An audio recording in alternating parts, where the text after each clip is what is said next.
friends, welcome to the EverWord with Dorinda. Today's topic is married but unmarried. Love is at the foundation of our existence. This love is not only for believers but unbelievers as well. If you really want to understand God's love, it's simple. He drove Satan and the fallen angels from heaven when they rebelled, but chose, even before creating man, to come and redeem us because he knew we were going to fall.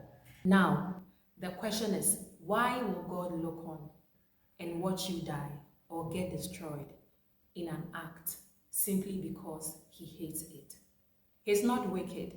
He loves you. Does he hate the act? Yes. Does he hate you? Never.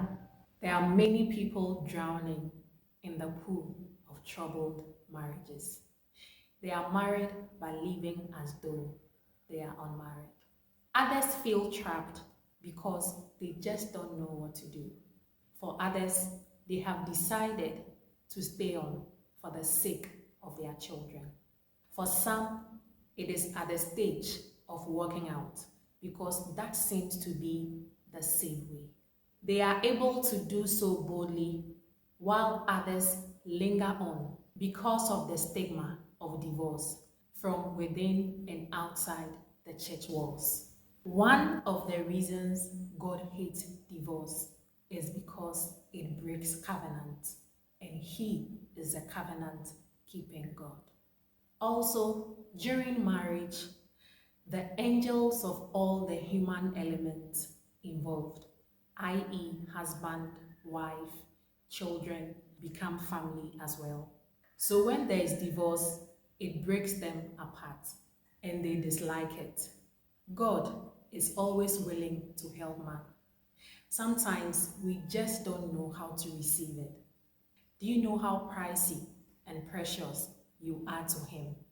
Don't die and cut short your life and purpose in that marriage simply because of systems, people's opinion, and self-condemnation.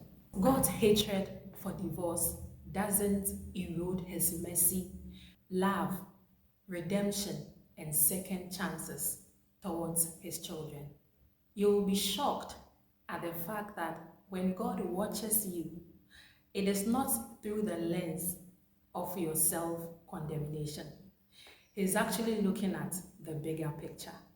Truth is, both parties matter to God, no matter who is guilty.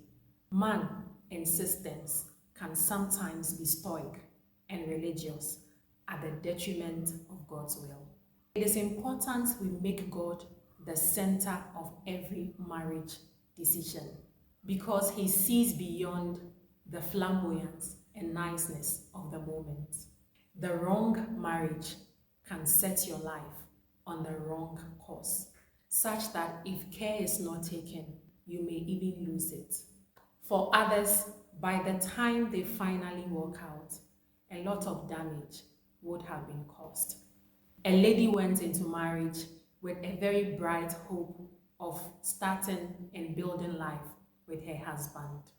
Unfortunately, for over a decade, she lived in the marriage as though she was single. After careful and prayerful consideration, she finally decided to walk out, particularly for the safety of her children. They are gradually going through the process of healing from trauma and other bitter experiences too weighty and heavy for the children to carry. Wrong marriages often start even before the marriage begins. The challenge is people ignored the signs. They didn't understand it or assumed wrongly the other party will change. The good news is whether you missed it or not, God is always merciful. Rather than fall into the hands of man, who will finish you even before you land, run to God. If he has to repair it, he will give you the wisdom to do so. If both parties must separate to allow for reflection and self-correction, He will guide you through the process. If going your separate ways is what is best, He will counsel you and send you the help you need. Please, your life is most important. Let God be the one to adjudicate over His hatred for divorce, not man. Remember, He is full of mercy towards you, even if you are the guilty one. One last thing, He is an expert of giving us double for our trouble. You don't have to figure it out. Yours is to obey and allow Him. We'll draw the curtain here for this session. Always remember, Jesus loves you and He has good plans for your life.